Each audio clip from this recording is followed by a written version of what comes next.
Welcome to the Just Regular Guys podcast, where we give our non-expert opinions on the things that matter.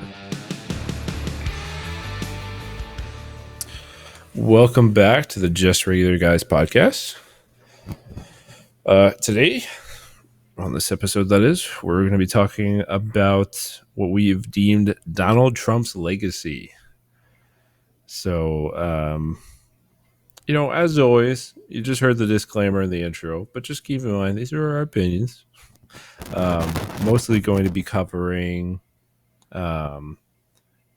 Trump, his election, what we expect out of his next term and his presidency, some of the, groundbreaking this and that's already happened, and so on and so forth. So, I'm going to invite Ethan to lead us off with our first talking point, which is we've written down as Trump's unique opportunity to prove himself.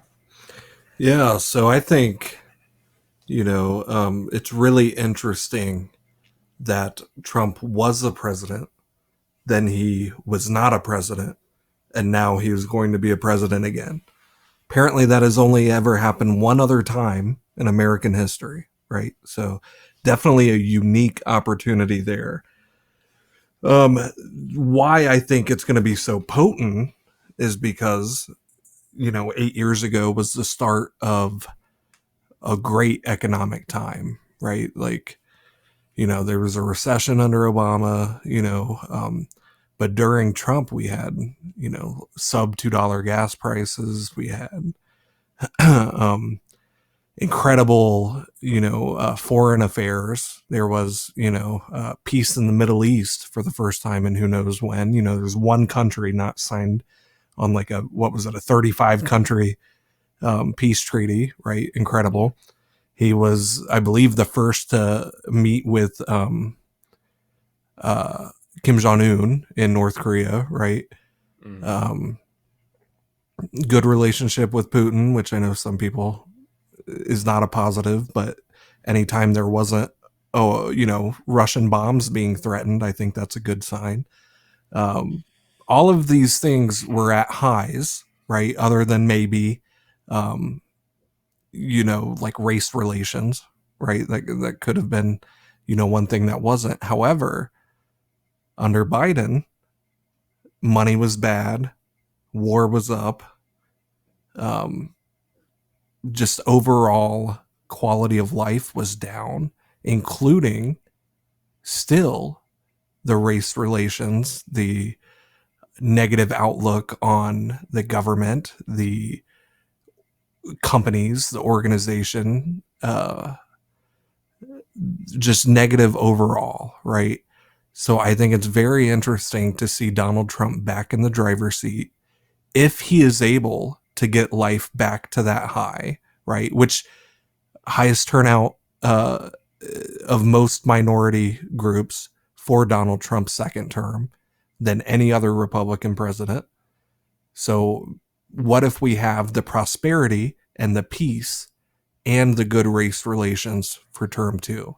I think we absolutely can prove that, Donald Trump is worthy of being president. Yeah, I agree with you. I think that there is kind of a big precedent, and I think there's a few things that are really kind of significant about this. So one is I've heard the proposal a few times that essentially whatever any given president does during their term, you don't really feel the effects of until the next president's term, which I find very interesting for a few reasons. One is that we just generally don't record history that way at all. Like throughout most of history, unless it's a particular bill being signed or something like that, it's like, we associate how things were when this person was president with that president type thing, not the president before them. So, Absolutely. so that's the first thing I find. It's just kind of historically contradicted, I think. The other is that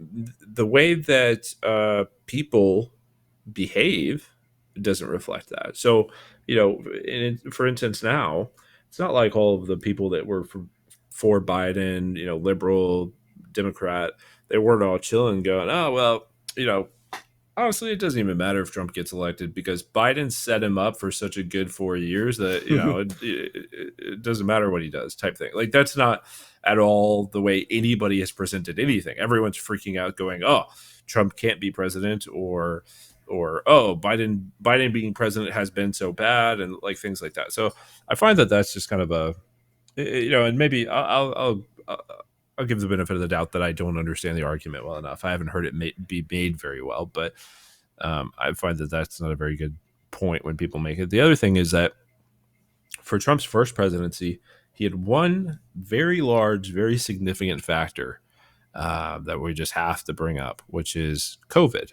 right? Yeah, COVID happened right toward he got elected in 2018. Is that right? 16. 16 was the beginning of his term. Yeah. Oh my gosh, what am I? Where have I been?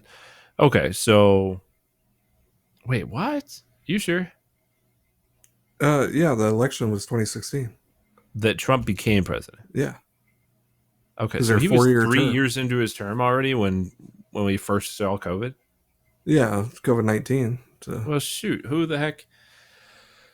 Okay, well, the point I was going to make about this was that people say all the time that COVID had such a big impact on Trump's presidency and all the statistics, with job growth and all these different things. Like there's tons of different factors that people will associate back to COVID, having a big impact, which I'm not saying COVID had no impact. It definitely had an impact. The fact that we shut down the country and stuff like that. But I do think the way that people essentially reference it sometimes to try and discredit the entirety of his first term is kind of nonsensical. And especially now that I'm getting my dates straight and recognizing that it was pretty much towards the end of his term that anything started happening at all. I'd say even more so.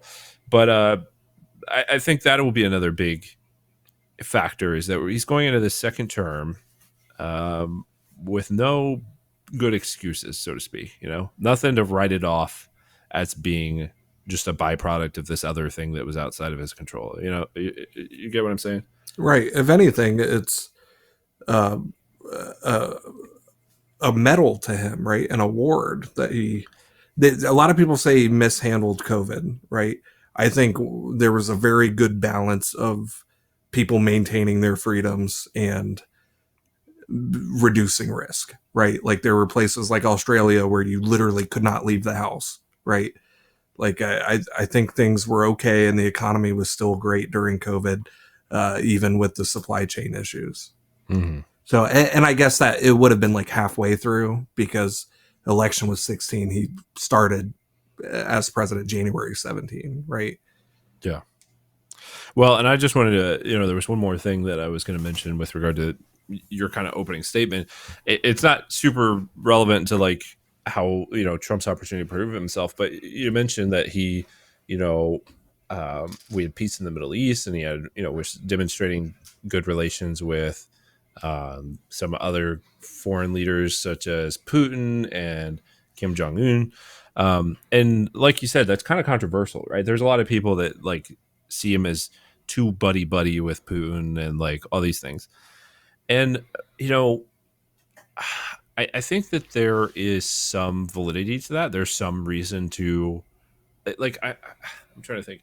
I think that that is a thing that is worth considering. But ultimately, I want to see the leader of my government interacting with the leaders of other governments for two reasons. One, they interact with each other. Okay. So if Putin and Kim Jong Un are meeting for coffee twice a week and Biden's not going to have anything to do with them, like that's very concerning to me. Right. Right. The other is just for image reasons. I think yeah, it's ultimately a good thing. It's a valuable thing. It's a beneficial thing for the leader of America and ultimately, in some argument, the leader of the free world, to be seen as on good terms with these other world leaders. Like I think ultimately it's a good thing until proven otherwise to some degree. Right. And it shows um, courage, right? Like you wouldn't want to. I wouldn't want to go talk to Putin about something. Oh, You know what I mean? Like yeah. something of substance, right? Anything, Like actually, anything. it shows courage. Walking into North Korea is a death sentence on its own, right? Like Right.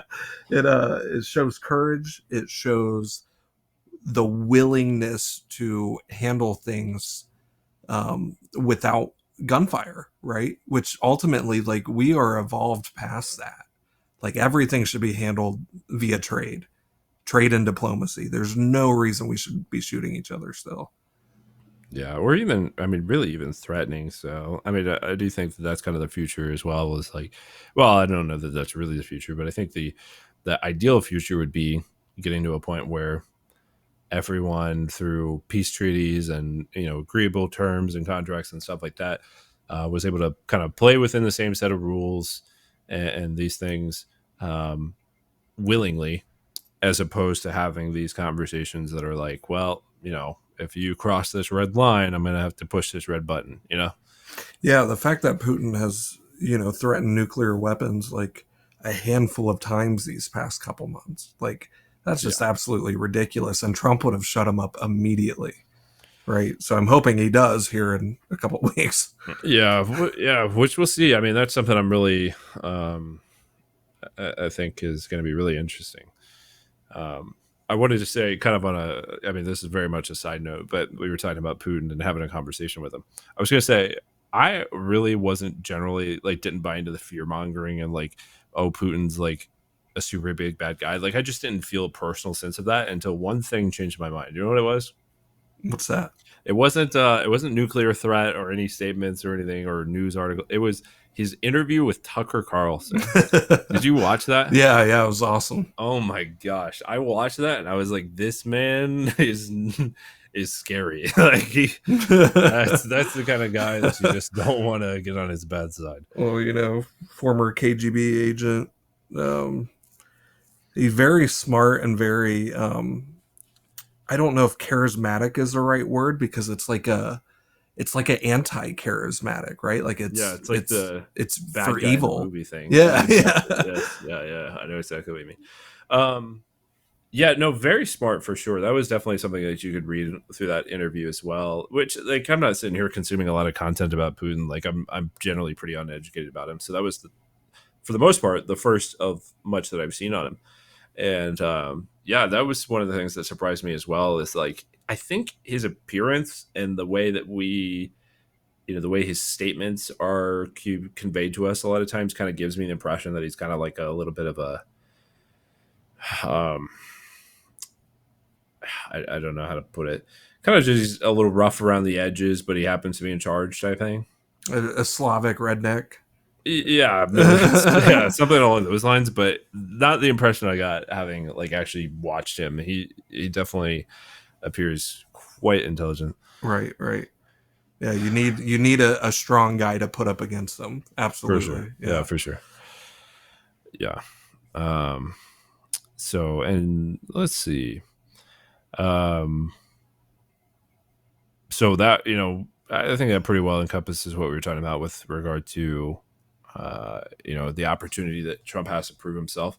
It's shut the haters up. It's like Yeah. it's and there's a sense which that's really easy to do. We kind of joked about this, but at one point when we were recording, but if all he does is he serves the 4 years and he does nothing at all, like he doesn't enslave an entire race of people or something like that, like he'll already have proved a lot of people wrong.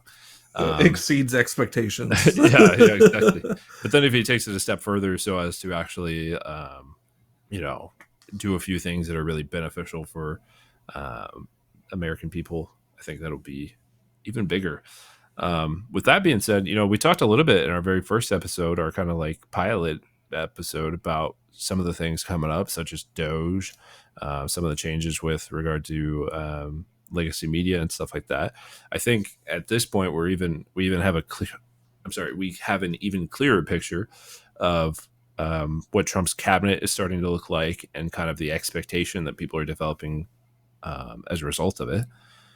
Um, a lot of interesting things going on, including so Biden. This is pretty recent affairs, but Biden recently pardoned his son Right. Hunter.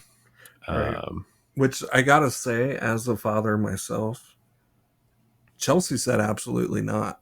Right. My wife, she was like, no, if he does the crime, he's doing the time. Right. But to me, like, that's your kid. Like, I get it. Right.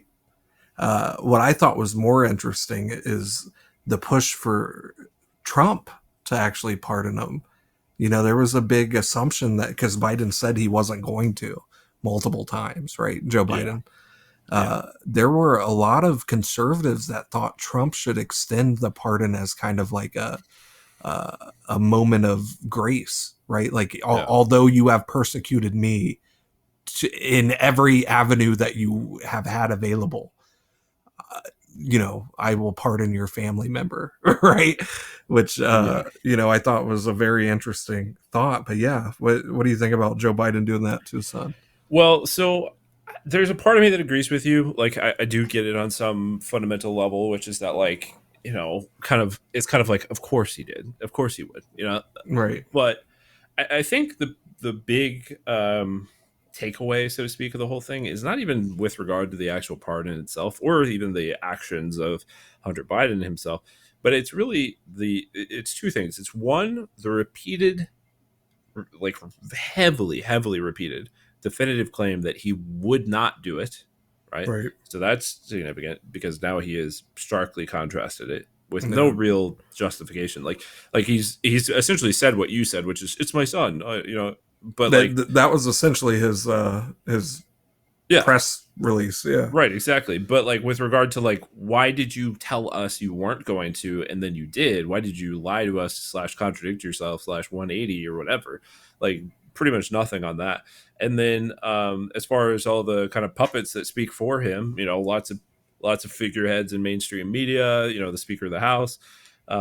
It's even worse. It's kind of like, because the first time around, sorry, not the first time around, but originally when all this stuff came up with Hunter and he was, being charged with different things, um, and Biden first made the claim that he would not pardon him. Those people that I was referencing, all kind of touted that it was a statement of how much Biden respected Law and the Order. law and order, and the service of the Department of Justice and stuff like that, right? It was like this whole, like, oh, see, because there's obviously this kind of notorious claim that Trump has no respect for the law, basically. Right. And January 6th, which I really don't want to actually get into, but January It 6th comes to mind. essentially being the paramount example of that in their eyes. And so it was kind of like, aha, see, our president respects the law, and he would never, do something like this that would, de what's the word I'm looking for? Uh, Diminish the yeah, diminish yeah it. Yeah. the rule Um, of law. yeah, exactly. And so now it's kind of like a big, like, okay, Right. and so I think, this kind of even goes back to what we were talking about initially, which is, his quote unquote opportunity to prove himself. Or not even, I don't want to say opportunity to prove himself, but kind of like what his term might look like and the opportunities therein. Um, Man, he's got a big one here, because he basically just got uh, green light, so to speak, from President Joe Biden, from the Democratic figurehead, um, to kind of push some of these lines that have been controversial for the last 8 years. You know what I'm saying? Yeah, in terms of like the charges pressed against himself, or like Well, yeah, in a couple of ways. I mean, a lot of people that think similarly to us, or hold our same positions, feel like the Department of Justice was essentially weaponized against Trump correct. on many occasions for many reasons. I mean, first of all, Trump is still the first president in U.S. history to um, have federal legal charges brought against him. Right? Yeah, I believe Is that so. correct? Especially sitting president. Yeah, sitting Yeah. president. Yeah, and yeah, well, because okay, that does make me kind of, because you got Nixon, and Hmm. I'd have to reevaluate what the actual definition was. But there was something that, first in history, basically, to ever have the law brought against him in this way. And Definitely to this extent, you yeah, know. yeah, and I think, I mean, this is the long and short of it in my mind. If you don't think it's weaponized, uh, I I'd almost encourage you to look at the bigger picture, which is, you know, how much certain things were kind of quote unquote blown out of proportion. I mean, the whole thing with regard to the hush money trial, and Stormy Daniels and all that. It was like, first of all, the Stormy Daniels thing was a controversy before his first term. It was also a controversy when it actually happened. Okay. Mm, And it was like they brought all that back to the surface, like, oh, big controversy again. Trump did this terrible thing. Okay, we all knew about the terrible thing for a while. Also, the thing that's making it relevant again today barely has anything to do with the terrible thing. It's literally about the way paperwork was filed. You know, right. it's like, Yeah, and they want to claim it was like a campaign fund mismanagement, and because it indirectly helps the campaign, and whatever. It was yeah, all all. kinds of weird complications that just spin it. Also, yeah, I mean, that's the other thing. I think a lot of people have the perception that the fact that he attempted to, essentially give her hush money in exchange for an NDA was illegal. That's not illegal. No, That's it not. happens every day. Yeah, that Yeah. is not the part that is, quote unquote, suspicious. So No, it I don't literally comes down to finance law, which is the most boring of laws. know. Yeah, yeah, And then the embellishment cases. I forget the legal term, but they were saying that when he filed loan applications for buildings in New York or wherever, he lied and said his net worth was higher than it really was, that his buildings cost more than they really did, right? hmm, And the banks said, no, we love Donald Trump. He always pays his loans on time. In fact, this loan that you were talking about is already paid off. We love hmm. Donald Trump. They still press the charges anyway. Literal victimless crime. There was some kind of actual legal code that they were, pressing against him with it and things like that. But I don't know. That's my thing. Is I think it was pretty clearly and obviously, a case of them trying to go after this person that they didn't like sitting in office with the law. And so, yeah, I do think there's an opportunity to some degree for Trump to kind of, um, give them a taste of their own medicine, so to speak. Even if not, if in a sort of indirect way, just by nominating or electing a department head, which he's done, that is unquestionably going to, um, I guess I would say, serve out his responsibilities in a fashion that is, aligned with Trump's cabinet, so to speak. Yeah. Yeah, and there's what I like and I don't like uh, is that Trump does not have to earn a third term. And what I mean by that is he has free reign to make decisions without being worried about having to win another election. He can't run again. Right. He cannot run again. There is no saving face. Yeah. He can be unapologetically Donald Trump, and I think that's what we need right now. Now, I will say to this point, it's kind of a double edged sword. I think, because I think there's a lot of truth in what you just said and the value therein, but I also think that scares some people because they see it as, um, oh well, he doesn't have to care what people think of him anymore. He can just go crazy and do all kinds of bad things. It's like, okay, well, sure, I guess, but if you believe that, then I got a bridge to sell you, I think, but also, but also. I do think Trump. I think one thing, it's kind of hard to kind of. There's all kinds of things that you can describe Trump as, and like this personality that you can apply to him, and all kinds of things. But I think one of the things that is most characteristically true is that he does care about his image, so Yeah, to speak, absolutely. and he cares about exactly what we're talking about, which is the legacy he's going to leave behind. Yep. It's the impression that's going to be told of him, type thing.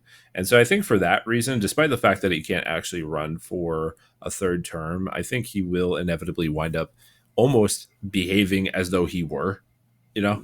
Yeah, I get what you're saying.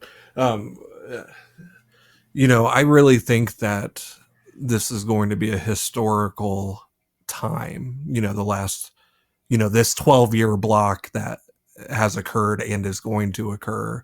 I really think that, you know, there's going to be at least a short, you know, couple day teaching in history classes here soon. Like, eh, and, you know, media class, even maybe learning about journalism. You know, it's been such a wild ride.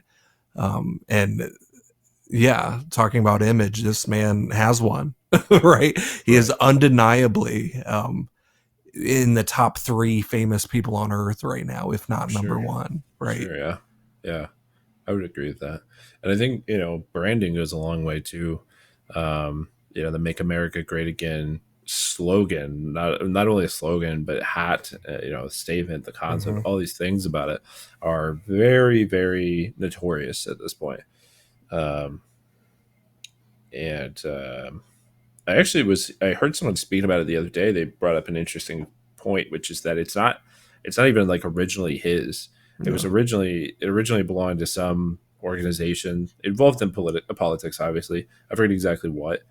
I think it might have been associated with the Democratic Party at one point. And Trump Oh, literally had to, interesting. yeah, Trump literally had to buy the rights for it in his first term because I think they might have said it a couple times, and this organization came to him like, "Hey, you can't say that; it's our slogan." And he was like, "Well, let me pay you for it." And then and I own it. So now he literally like owns the rights to the statement "Make America Great Again," That's or awesome. something along those lines. I know Ronald Reagan used it very, you know, often. Um, you know, which Reagan is definitely an influential Republican president. Yeah, it might have Um, been related to Reagan. I couldn't remember the details. yeah, I know he loved it. And then, you know, Trump himself has compared himself to Ronald Reagan a few times. I don't know if it has a life before or after Reagan. You know, that was 40 years ago at this point. But Yeah. um, uh, I do think it's interesting to explore the idea of, you know, we used to refer to it as like MAGA Americans, right? Hmm. But I think they've kind of adopted this America First, you know, nomenclature, and I think it's really interesting to see where MAGA slash America First, you know, is going to go after Donald Trump. You know, Yeah, yeah, I agree with you. I think well, and I think in one way that MAGA could go on to be a thing. I mean, this may be exactly what you're saying, but MAGA could go on to be a thing for a long time after Trump's done being president. right?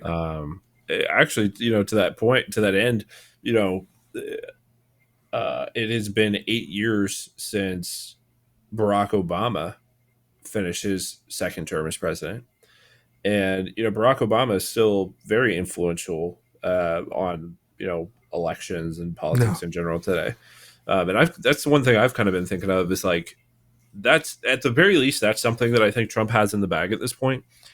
Again, if he does like almost nothing at all for this term, makes things just incrementally better, and it's just like kind of a boring vanilla president, I which think good he luck with Donald Trump. right, exactly. I don't think that is practical, but even if that did happen, I think he would still have it in the bag to where for the next 8, 10, maybe 12 years, he's still going to be this legacy figure of like you're saying, this somewhat historical president who had all these notable things that occurred during his terms, and he's still going to be endorsing people and things like that. And I think for as long as that is true, it could be the case that this what's momentum that is currently being built could Yeah. continue. Yeah. So I think it's really interesting. We talked about him fleshing out his cabinet with some interesting picks, right? Like this America First movement is certainly conservative, but it's not necessarily um, Republican, and it's not necessarily fiscally conservative either. Like, I think Donald Trump has really kind of redefined the GOP, right? Like, there's a lot of somewhat liberal people signing on board, right? Yeah, no, I agree. I think, I mean, I know we touched on this a little bit in an earlier episode, but just to kind of say it again, it really a significant thing about this term that hasn't even started yet, mind you, Right. it is the fact that he has, you know, theoretically, in some people's eyes, reached across the aisle and shaken hands with people that were the opposition and brought them over and said, help me with this agenda that we can all agree on, so to speak. Examples of this being Robert F. Kennedy Jr., who ran as a Democrat. Um, well, yeah, first ran as a Democrat and then moved to an independent in this same election that Trump won. Tulsi Gabbard, who ran as a Democrat um, in 2016, and plenty of other examples so far too, I think. Yeah. Yeah. So it's very, very interesting to see he is making choices not by, party uniformity or allegiance, right? He is making choices based on who he thinks is going to get the job done, and things that are jobs that don't even currently exist, right? Like, we are digging deep into restructuring, America's food system, America's healthcare system, these big issues that are actually affecting our lives. Like, we're going in and fighting, and I am very free market, right? Like, personally, uh, regulating these foods like we're about to is not very free market at all, but it's the right thing to do. Same thing with these healthcare decisions that might be coming. Yeah, no, I agree with you. Um, I also think that one of the things that's kind of significant about like both the points that we were just making is that there's sort of a I want to use the word precedent. There's sort of like I mean, I've heard people say a couple times like there's a mandate for the people, right? Yeah. It's kind of this idea that okay, he won in a landslide victory. Like I'm not even going to take the time to validate that statement. It was a landslide. Yeah. It's obvious to everyone who has eyes, type thing. What a relief. Yeah, and so there's that. There's the point that we just made with like people coming across the aisle to join his cabinet and to align themselves with his agenda and say, we have this thing in common, which is our concern for the country and wanting to make things right. Um, and all of those things together, I think, really speak to this expectation that seems to exist um, from what is just inarguably a majority of the country. Okay, a majority of the country has said, "Hey, we didn't really like the way things were headed. We haven't really liked the way things have been recently, and we want things to kind of get back on track." I think is a way to summarize what appears to be, um, kind of what what's taken place, and that's a really big deal. I mean, I think that kind of speaks to, like you said, the expectation, the opportunity that exists, the way he's redefining the party in general. um, I think, I mean, it almost has a little bit of a feeling to where we could like have different party labels in the future. Yeah. Instead of Democrats and Republicans, we could have like I don't know, something, America First, and The workers union, or the yeah, what is it, the Labor Party? yes, the Labor Party, yeah, or the social justice, Yeah. something like that. I don't know, but Yeah. um, Well, no, and it So I want to touch real quick. You said expectation, right? And I think that's actually really important to keep in mind. I think we're taking Donald Trump for granted to a degree, right? Like he has this opportunity, and I call it an opportunity because I expect him to be able to do it, right? Like, isn't it kind of crazy that everybody goes, okay, whew, Trump's going to fix the country, right? Like that is a big ordeal, right? Like we Right. should definitely be celebrating the fact that we have someone that we believe can, Right. right? Like that's a big deal. And then also, um, you were just gonna say, oh yeah, switching the different party names and stuff, right? Like I just wanted to throw out, we reached the tipping point where I think it's almost like, I don't want to say immoral, but it's or unjust. That's not the right word. It's irresponsible to be a liberal at the moment. And Mm. what I mean by that is like we have to get our metaphorical shit together, or like there's going to be some serious trouble, man.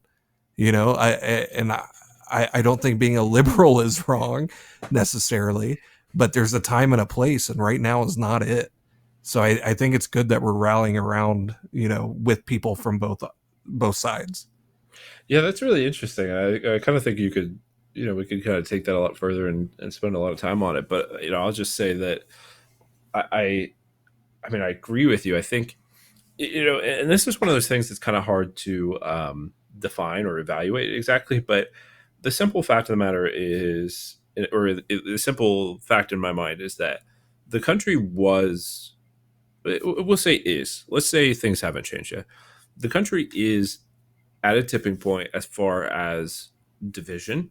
Okay, the political controversies taking place and the way people feel, towards them, and the divide that exists between the left and the right, or this way of thinking or that way of thinking, and the inability to bridge the gap in the middle. Like all of these things feel like they're at an all-time high.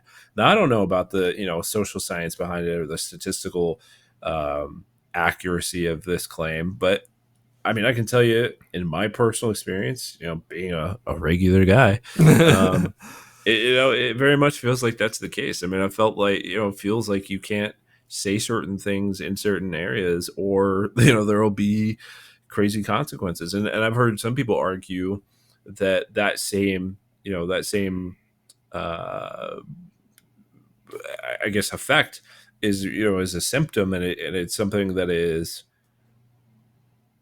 ultimately could be argued put us on the brink of, like a second civil war type of thing. Yeah, yeah. Some people are begging for it right now because it would be easier. It would be easier than watching your family cut you out of your life. Sure. If you had to put a stake in the ground and say, okay, I'm fighting for what I believe in, that is almost easier than losing your friends and family. Yeah. And right now, I mean, people are not going to Thanksgiving with their cousins. Oh yeah, absolutely. Yeah. Oh man, I tell you, that's one of the things that is almost worth noting too, is how many examples we've had recently. I mean, in recent history, the number of extremely controversial things that have happened, that people have drawn opinions on and taken sides on, that are leaving people at odds. Okay, we have, going back to COVID. Mm-hmm. That's a big one. Yep. I really think a lot of this started before COVID. I think, honestly, it's my opinion that quite a lot of this is the consequence of Barack Obama's presidency, Yeah.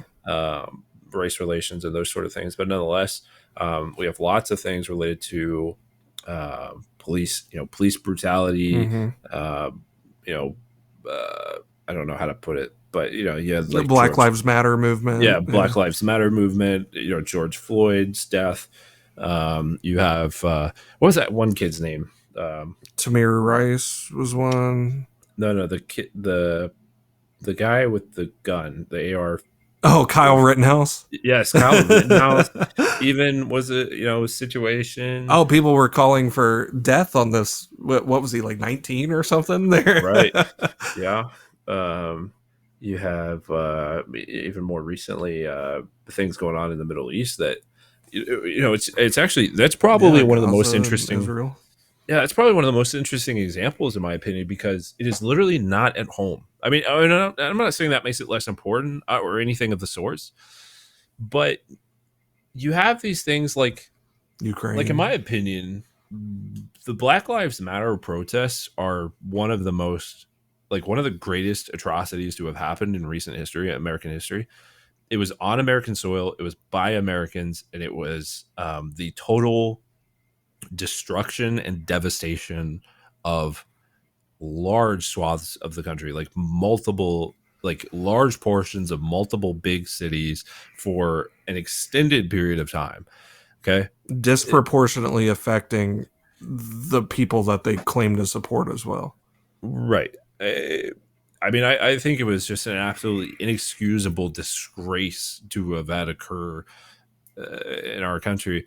And it's kind of, I think in most people's perspectives, it's kind of swept under the rug as like, oh, well, it was kind of a necessary consequence of our passion or something like Well, that. yeah, It's like, it's hard to blame people that are, uninformed, and not only uninformed, being lied to, right? Like, and people that are angry and being lied to and being manipulated. It was definitely for financial gain from some people. There are, oh, for sure. financial racial grifters, Al Sharpton and that lady that bought, what Yeah. was it, a $14 million mansion off of Right. BLM's checks, you Right. know.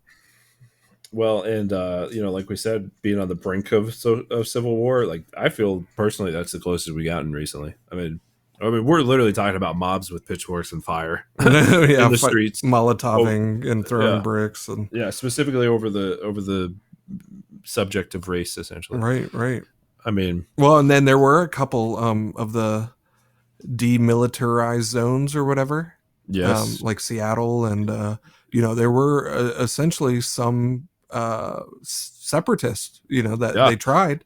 Oh, absolutely. That one in Yeah, Seattle, I think it was Seattle, lasted for like over a month. yeah, yeah, Like an entire like couple blocks of the city that was just like it's kind of unthinkable. But anyway, I say all this just to say that like people seem a little bit more concerned with and involved in some of the controversies happening today with regard to the Middle East and Palestine versus Israel versus Gaza and stuff like that.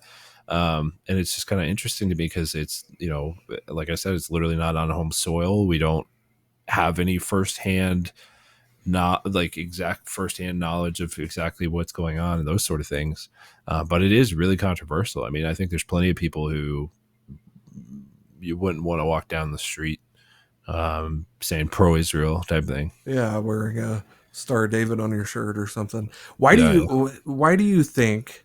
And this is purely hypothetical and irrelevant, but why do you think the left supports Palestine and Hamas when in what logical world does it make sense? I I don't think that I can say the real reason publicly because it's or my real belief, I should say.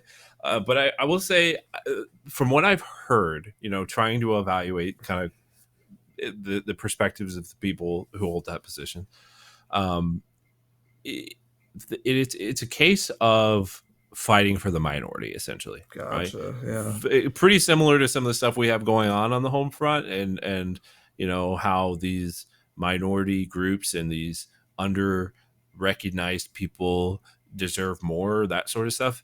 It's kind of seen, or yeah, yeah. I guess I get it's seen by them in their eyes as though Palestinians are being oppressed by Israel, which is a much more established, I don't know, Yeah. So it's advanced. just the power dynamic and the intersectional Yes, ladder. Yeah, yes, that's very right, interesting that yeah, can be a global phenomenon, and then also that the rings support each other even when it's not um, reciprocated, right? So to say. right, right. Um, Yeah, no, this is one of the most ironic things about it. Actually, is that there are activist group here in America that are homosexuals for Palestine, that sort of thing. Which is the irony is that you would literally be killed in the streets and your body would be displayed in Palestine for Right. being Public homosexual. execution, Yeah, which, whatever. I'm not saying the whole Palestine Israel dilemma is complex, right? My for sure. my my only thought for right now is I think it's very interesting that the American leftists chose to support, uh, radical Islamic terrorists. Oh, I definitely think it's something that's not appreciated enough to recognize that, like, I mean that's just it, right? If you boil the whole thing down to like, what is this side offering that this side's not? You have Israel with no terrorism, and you have the other side with like a known, obvious, definitive, inarguable, like a real, actual terrorist group. You Right. know, that is like large and active. I don't know. I don't get that either. But Yeah, that could we could go on for hours about that as well, but right, right. But this is just yeah. All of this was really just to reference recent yeah, controversies, and yeah. really the division, the healing that there is to take place in the country, Right, and, right. and Yeah, and just one more real quick. I think you're right about it just being the power dynamic because you have the Ukraine Russia conflict as well. American leftists are siding with Ukraine, which I imagine most people are just logically right. Russia's definitely being the bully there. Um, sure, but yeah, the fact of the matter is, there's a high expectation for Donald Trump to come in and clean all of this up, right? right. So hopefully that is the case. Um, what's another note we got here on Donald Trump? I'm not sure. I will say one last thought on that.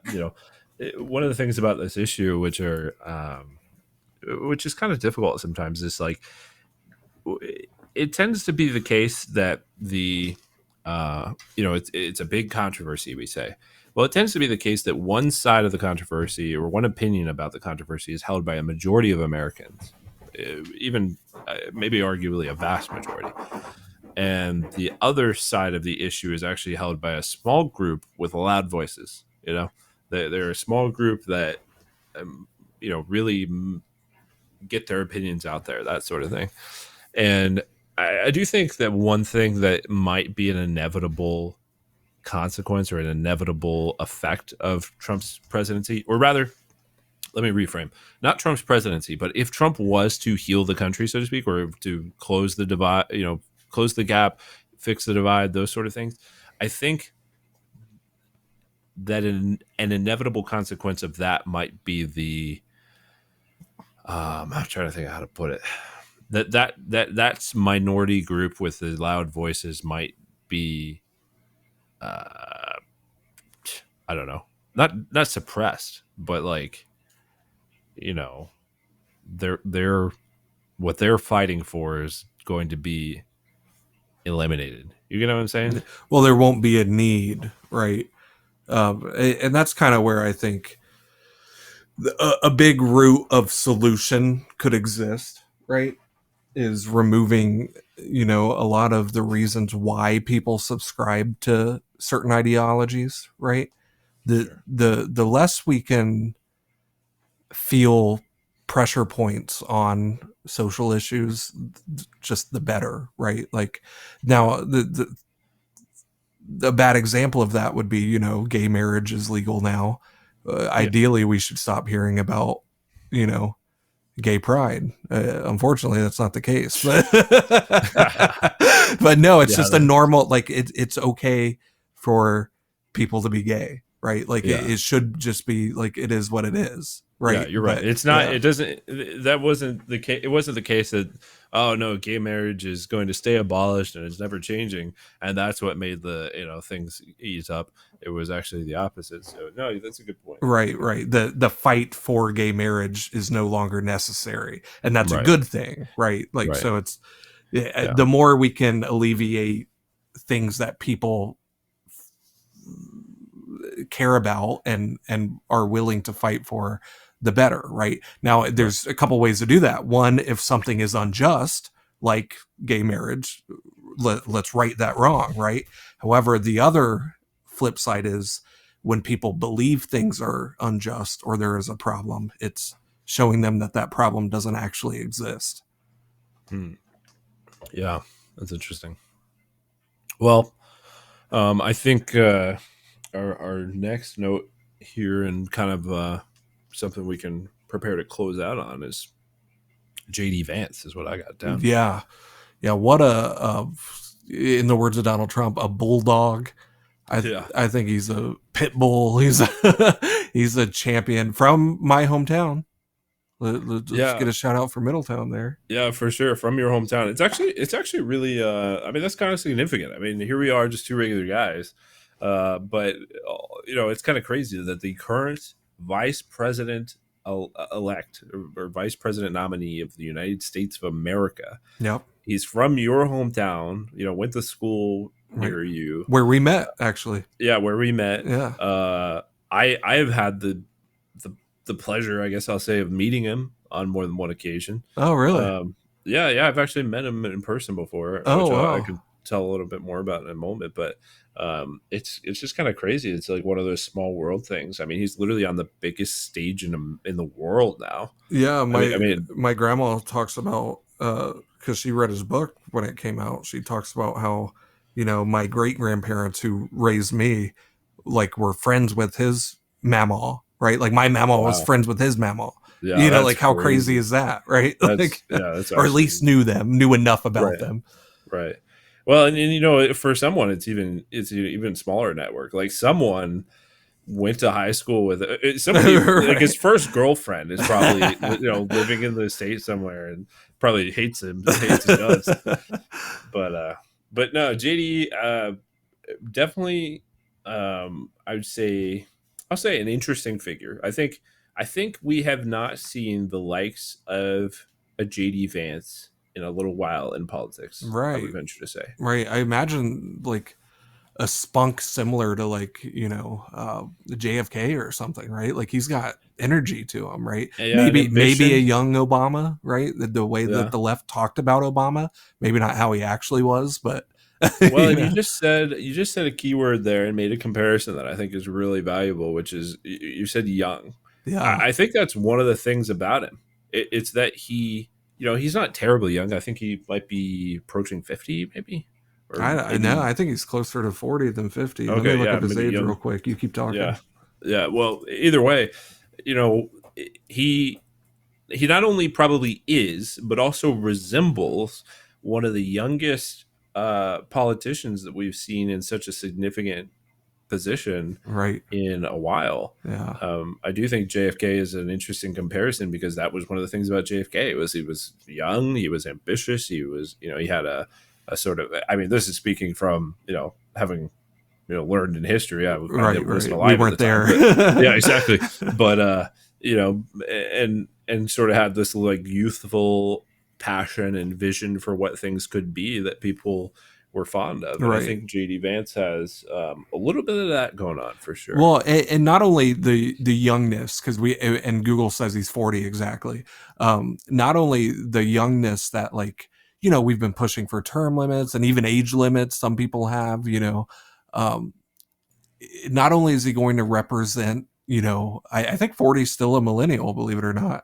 Not Mm, is he going to represent the younger crowd? He's also going to represent the poorer crowd, which right, barring a couple representatives from Kentucky, you know, not right, very represented well, right? yeah, Most government employees are a little white collar, right?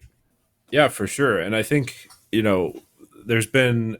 I mean, not only are they kind of white collar before they serve, but they're also kind of more so after. In a lot of cases. Um, I think some of the few examples we've had of people that I guess were a little bit more quote unquote relatable have been some of the generals and like military service members that have um, you know held office before. Right, But no, I agree. I think that he does represent a unique and to some degree new uh, you know group in America. Um, Obviously, a part of the reason we're bringing him up and talking about him is we're talking about Donald Trump's legacy. And I think a lot of people are in agreement that currently, which I kind of have a little bit of a counterpoint to this, but currently JD is looking like a good candidate to quote unquote carry on Trump's legacy, Yeah. right? Yeah. 100%. Where if okay, let's say Trump does have another great 4 years. Well, first of all, JD could run right after that. He could. I mean, we could be looking at. I mean, it is possible. It is legal and possible that we could have the next. Let's see, 4, 8, 12. Yeah, 12 years of United States presidency be red and be what Donald Trump has started. Right. Prosperous. And you know what? After that, that, like I said earlier, it's getting kind of irresponsible to be a liberal currently. It wouldn't be after that, Oh no, no, yeah, for sure. At that point, people better be begging to switch things up. I agree, but yeah, I mean that's one of the things that's really significant and interesting about JD Vance is whether or not he not only has that same because we talked about a part of Trump's election and feeling like a mandate, feeling like a demand and an expectation from the American people. Yeah. Are those same people going to transfer that trust and that hope and that expectation to JD when the time comes? And if so, will he, fulfill? Yeah. Yeah, that's tough. I think it's really like unfathomable the expectation that's on Donald Trump. But what's crazy is like the faith behind it too. It's such an expectation that there's not even like a fear of doubt from his people, right? Like we're all just like, Yeah, yeah, Trump's going to fix the country. Like yeah, it's I just think he's the easy. right man for the job. Yeah. I think, it's the same thing.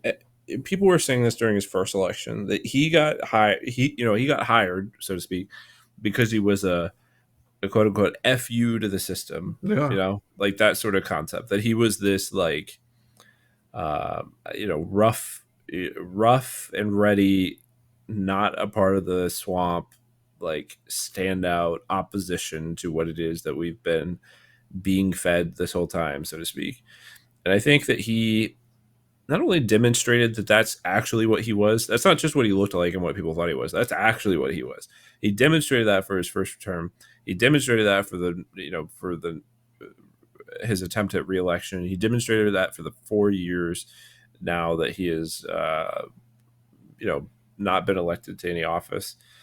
And I think that still carries a lot of weight. I mean, I think that's still a lot of the reason why, you know, there is a MAGA movement is because people are interested in this guy who is going against the grain. Yeah, and I think there's two major points for that. One, the freak out of the establishment over this man, right? And I mean that in a way they absolutely have weaponized every single system available, including actual weapons, to try to silence this guy, to keep him as far away and as little as possible, right? But he Sure. is not one to be contained. The second major point of that is what better way to drain the swamp than Doge? He's doing Yeah. everything that he wants to do, right? Right. Like, and he fired a bunch of people the first time, and now he's taking it a step further and closing uh, positions, not just firing people, getting rid of the thing, right? Yeah. No, I agree, and I think the help he has. I mean, because that is one of the things. Trying to be unbiased and not like a never Trump till I die type guy.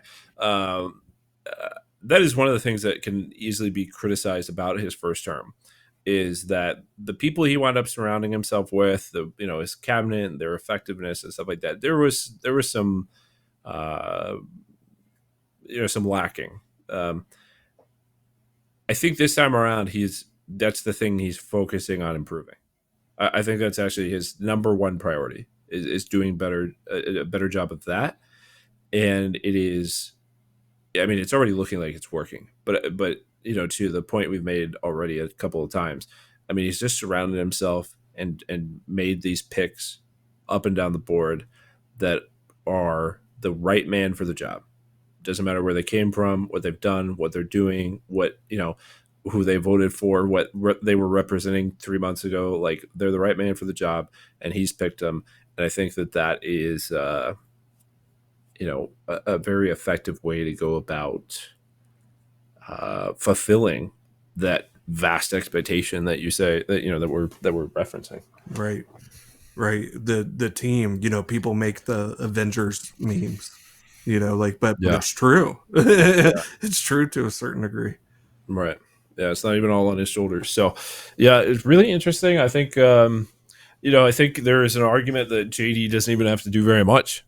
Like maybe Trump really sets the ball in motion so effectively this time that all he has to do is say, "I'm gonna keep pushing it," type thing. Right.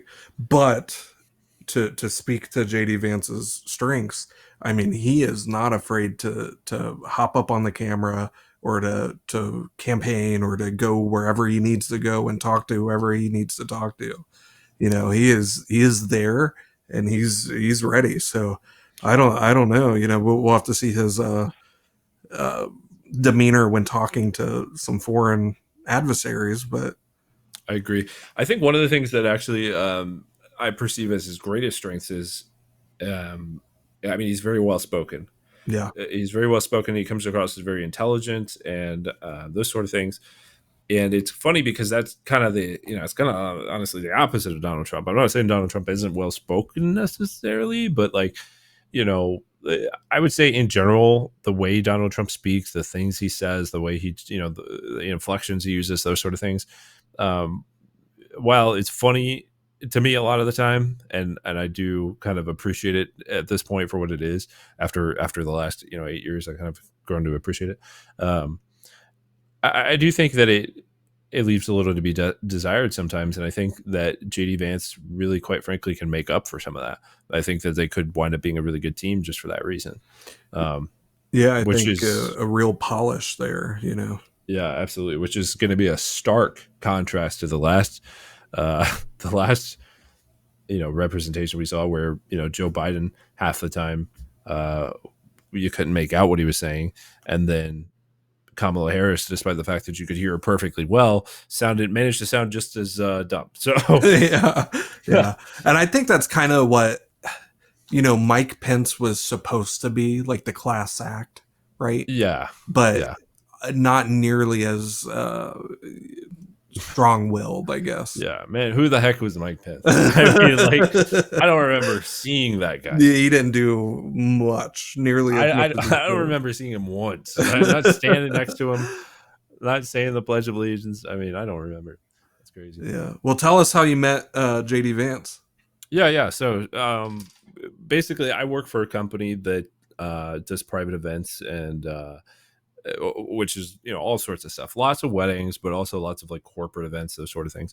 And so JD was running for Senate represented representative of Ohio. Is that the right term? That's what it's called. There's the House of Representative, and then there's the senator.